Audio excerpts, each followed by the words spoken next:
kutoka kwa mtumba naweza shukuru, at least nimeweza kujijenga. Watoto kwenda shule, mimi hupata pesa kutoka kwa hii industry.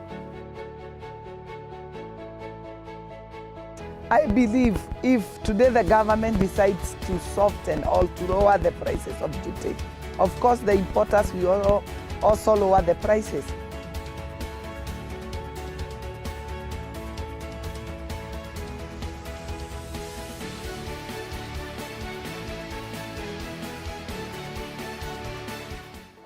Benefit sana.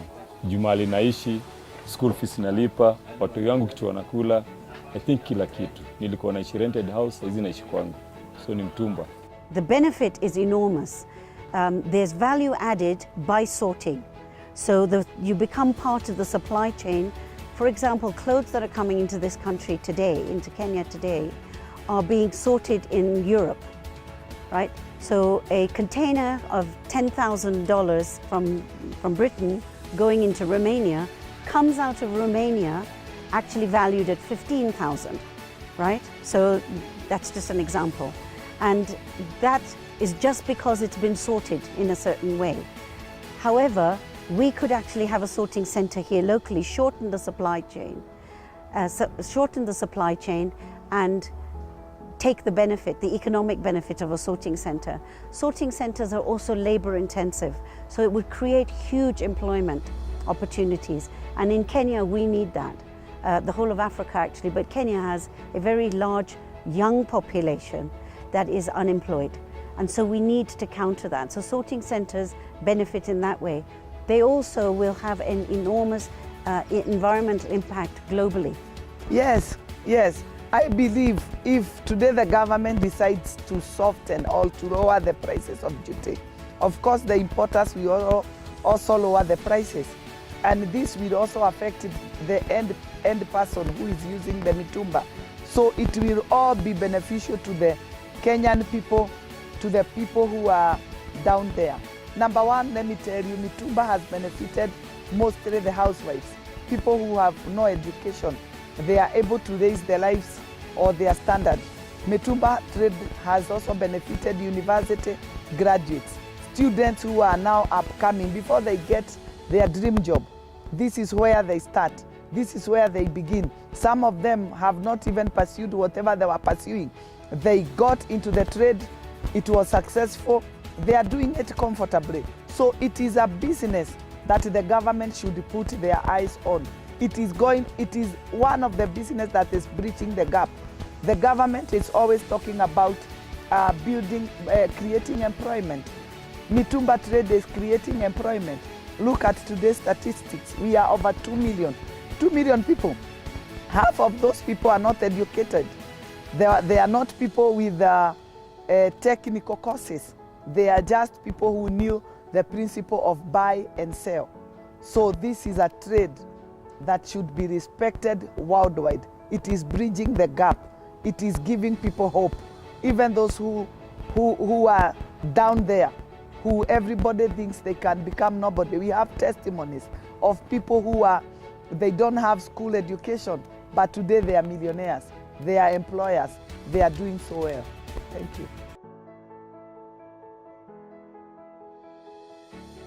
Kitu cha kwanza ni kanjo huwa wanasumbua. Hiyo ni policy ya kwanza. Maybe wanaweza organize na kanjo wawe tu wanakata either license ama wafanye vile hawatakuwa wanatulipisha on a daily basis. Cha pili ni kuleta mali. Kumekuwa na ukosefu wa mali kama vile nimesema.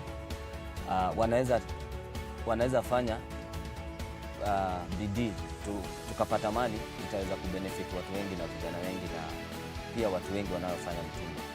I think one of the things we have been fighting for and we are looking for and we are putting these suggestions to the government is that they should reduce the cost of jute. The cost of jute is costing us about $14,000. That money is going direct to the government. Jute, tax and VAT, about $14,000 going direct to the government. The mitumba traders are generating an a revenue of 1 billion Kenya shillings per month. Mitumba traders, they are generating a revenue for the government, an amount of 1 billion per month. That makes it 12 billion per year. That is the revenue that is generated by the Mitumba traders. One of the things that Kenya specifically could do is to create a sorting centre and have the right policies in place, because there is a danger with sorting centres that it could become a dumping ground. Main challenge in Mitumba industry are the high taxes. If the government can reduce the taxes, Mitumba industry can be a bit better. Currently, we are facing a big problem because of the pandemic. The effects of the pandemic, we are not able to get good supply like before. We are encountering problems with the shipping. For example, some shipping lines have hiked their prices to very, very big margin. It's becoming very difficult, but we are also in communication with the government. We are requesting our government to soften or to ease the burden of duty with the Mitumba traders. One of our biggest challenges is the duty. 40-foot container is costing us a whopping $18,000 just to have one container enter Kenya. So the burden is also transferred to the small-scale trader and even to the last person. So those are the few challenges that we are facing after the ban was lifted. This trade is being negated because of cheap labor.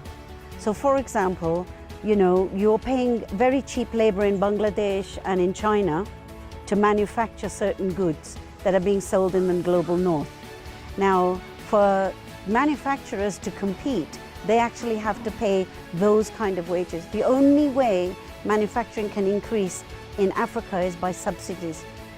The government has to subsidize manufacturing in Africa. Otherwise, it's not going to take off.